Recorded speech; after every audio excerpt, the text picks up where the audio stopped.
What if I told you I made over $500,000 on LinkedIn without spending a dollar on ads? Almost 11 years ago now, we started Australia's first LinkedIn marketing agency. I've trained over 30,000 business professionals on LinkedIn and generated over $500 million worth of sales using LinkedIn strategies. Let's talk about how you can achieve the same results. Anything on LinkedIn is going to start with your profile. That's the nuts and bolts of it. If you reach out to somebody via outreach, they're going to look at your profile. If you're going to post content, they're going to look at your profile. If somebody's going to meet with you or they're looking at doing business with you, they're going to Google your name. And what do they find at the top of the search results? It's most likely a social media page. Why?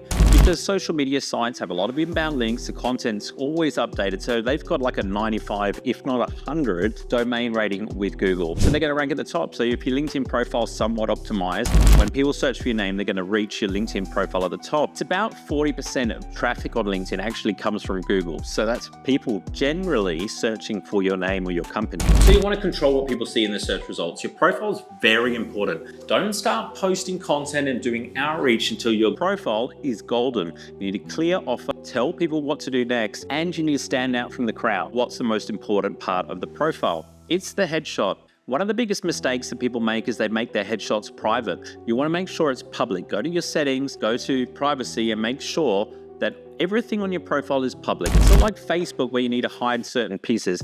You want to make this public. This is a tool to communicate with your audience. Whether you're looking for a job or you're looking for clients or looking to grow your business, this is a place to market yourself and position your brand. You can use a tool like this one to analyze your profile photo in terms of approachability, confidence, that kind of thing. That could be worthwhile. I'll share the tool with you at the end and link it up in the description if you want to check it out.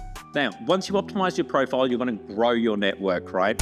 So you can send around about 100 connection requests a week, depending on a couple of things. First of all, whether or not you have a premium account, whether you have the career account, which is the cheaper one, the business account, Sales Navigator, Recruiter, you'll be able to send a bit more than 100, especially if you get a good conversion rate. So if a lot of people that you send the invite to are accepting the invite, let's say it's more than 40%, then that's a good conversion rate. So therefore, LinkedIn is going to let you send a little bit more. Some of our clients are sending up to 200 invitations per week, to give you an idea.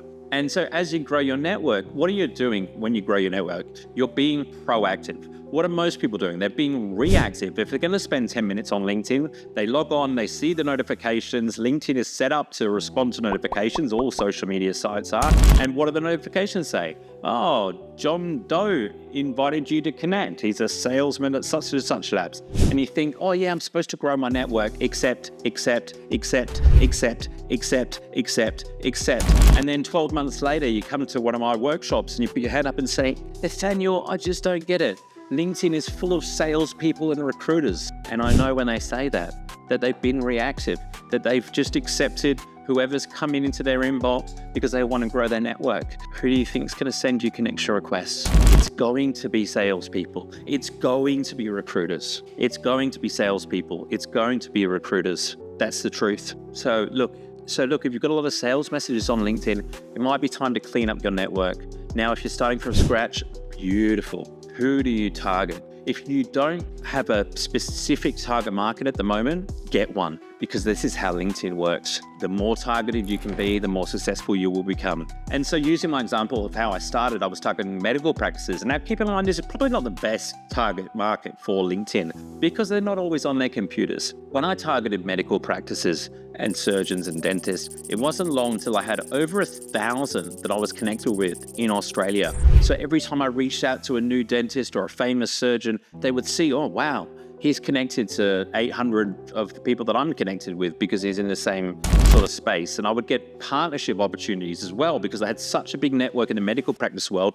People who provided medical calendars to like 70,000 people worldwide got in touch with me and said, hey, do you want to market to our members? So I became, by default, the medical specialist in digital marketing just because of LinkedIn and my network, right? So it really does position you as an authority in that world, in that space. And I shifted when I started my LinkedIn business. I really realized that the opportunity is in B2B, and specifically financial services is an area I decided to specialize in. And these days I've worked with the biggest banks, the biggest financial services companies in Australia, and it's as a result of being connected with so many of them that they assume that I know what I'm doing when it comes to financial services. The relationship-based industry, there's certain nuances, there's certain things you can't do, regulatory requirements. So it's important to people in that industry that they work with someone that understands that. And having a big network and having experience does that. So rather than just going broad and dealing with every industry, you choose one or two to specialize in. Therefore, you'll get more experience to be able to deliver more value to that audience. So as you grow the network, what you want to do is as they come in as new connections, let's say you send out 500 invitations and you get only 200 people accept. Not everyone's going to accept, and that's okay. We don't want to deal with everyone. We want to deal with people that have the problem that we solve. There's too many customers out there for you to be selling to somebody who doesn't have the problem that you solve. So what do I encourage you to do is get rid of all the people that don't have the problem that you solve and focus on the ones that do. So if we send 500 invites and 300 of them don't accept, fantastic.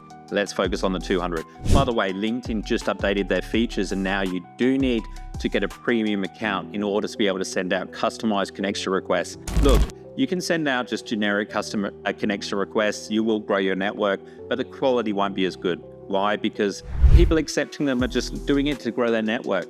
If you send a customized connection request, you're much more likely to get high quality people joining your network, high quality leads, people that are there for a reason.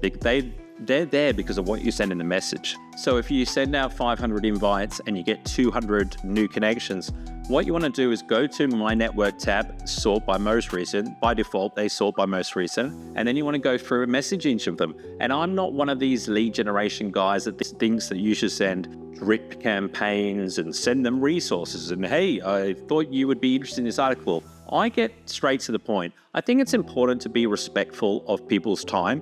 If you've positioned your profile right, your photograph right, your headline right, your cover photo right, and your profile looks $1 million, when they click on it and read your profile, they're going to be impressed, right? And what's going to impress them more is if you've got confidence in your outreach, right? So when you send them a message, keep it short. Don't waste their time. If you've got a message from Donald Trump or President Obama or Drake, is he going to write this long sales pitch that's perfectly worded and perfectly articulated, selling himself to you? He's going to assume you know who he is, and he's going to keep it short and say, hey, what's up? Want to chat? That's probably what he would send. All right, so this is what you want to do. You want to show there's 3 steps to sending a outreach message to get an appointment, right? And we're talking about getting business here. First off, you want to nail relatability. So how do you do that? What I would suggest doing is having a look at their profile. I normally scroll down to the most recent posts first, and I look at what they've been talking about.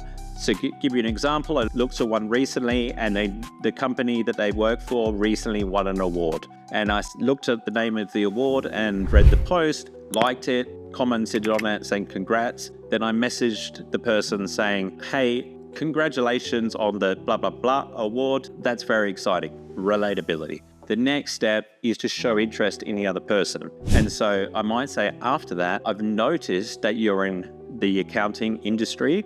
I'm interested in finding out a bit more about what you do, showing interest. You've got relatability that builds that commonality between the two of you. It gives some context as to why you're reaching out. By the way, they've already accepted your connection request recently, which means they've almost given you implied consent to contact them. It's like handing somebody a business card at a networking function, and if they're going to call you after you gave them the business card, are you going to complain? No, it's a warm lead. It's not a cold outreach method. And the next step, you just want to tell them what to do next. So you've said, I noticed that you won this award. Congratulations. I also noticed that you're in the accounting space. I'm interested to find out more about what you do. I've been helping accounting firms grow on social media. I'd love to get your feedback on what I'm doing. Perhaps it'd be good to have an intro call. Are you free for a 15-minute chat over the next week? You're direct, you're to the point, relatability, showing interest in them, it's conversational, and ask them for the next step. And I totally understand. People are going to be watching this saying, I would never reply to a message. Not everyone will. You don't need everyone to. This is a numbers game, but the numbers stack up a lot better than some of the alternatives. Cold calling, 1% conversion rate. Email marketing, 3 to 4% conversion rate. E-commerce, 3 to 4% conversion rate. LinkedIn, 10 to 20% conversion rate. If you just send out 200 messages and you get a 10% conversion rate, that's 20 leads in a month. Not bad. They're all in the ideal industry. They're all in the ideal location. They're all the ideal job title. They're all the ideal company size. And they all know the same people you do. They've got mutual connections because they're in the second degree network. This is the way that I've generated not $500,000 that you saw in the thumbnail, $500 million in sales for my clients. I don't put $500 million in the thumbnail because people won't click on it because they won't believe it. This is the 3-step system that I've used to generate over $500 million worth of sales for my clients, and there's no reason why you can't do it too. It works just as well now as it did 10 years ago. And do I send any follow-up messages after that? Look, I might touch base 3 months, but what am I going to say in that message? I'm just going to say, hey, did you get my last message? Just like you would if you were on the subway and you're a busy executive and you've got 5 seconds. Oh, I came across this message. Did you see my message? You're not going to write this long sales script. Show that you're the authority. They're the ones with the problem. I mean, they might not know they've got a problem yet, but you're the one that's there to rescue them. Don't forget the value that you have. If you'd like more tips on LinkedIn, then please do subscribe to my channel. I'd love to connect with you on LinkedIn as well. Shoot me a DM. Let me know what you thought of the video. Thanks for watching.